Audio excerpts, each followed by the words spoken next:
Bro, lu pasti pernah dengar nama Lubang Buaya, kan? Tempat yang katanya jadi lokasi penyiksaan para jenderal tahun 1965.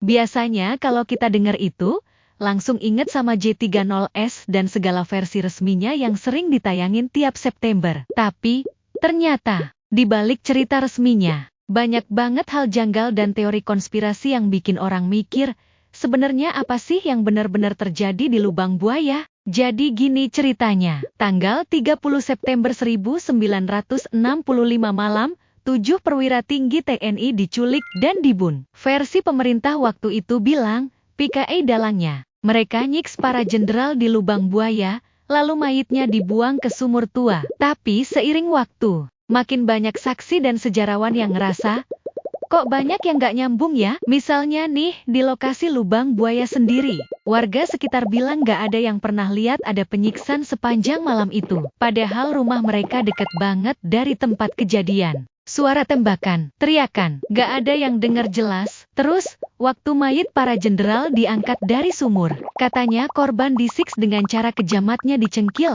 kepalanya diptong, distrum, dan lain-lain. Tapi pas forensik dilakukan, hasilnya beda banget, bro. Tidak ditemukan luka penyiksaan ekstrem seperti yang diberitakan. Cuma luka tembik dan beberapa luka benteran. Nah, dari situ muncul teori, jangan-jangan narasi penyiksaan kejam itu dibesar-besarkan buat menggiring opini publik, biar rakyat marah sama PKI. Terus yang bikin makin aneh lagi, beberapa saksi yang katanya ikut diinterogasi malah tiba-tiba menghilang, atau menggal misterius. Ada juga pengakuan dari anggota TNI sendiri, bertahun-tahun kemudian, yang bilang bahwa bisa jadi bukan hanya PKI yang terlibat, tapi ada skenario besar di balik itu, entah dari internal militer, atau bahkan pihak asing. Teori konspirasinya macem-macem. Ada yang bilang Cia terlibat karena takut Indonesia makin dekat sama blok komunis. Ada juga yang bilang peristiwa itu diatur supaya kekuasaan bisa berpindah dengan alasan yang bisa diterima rakyat. Sampai sekarang,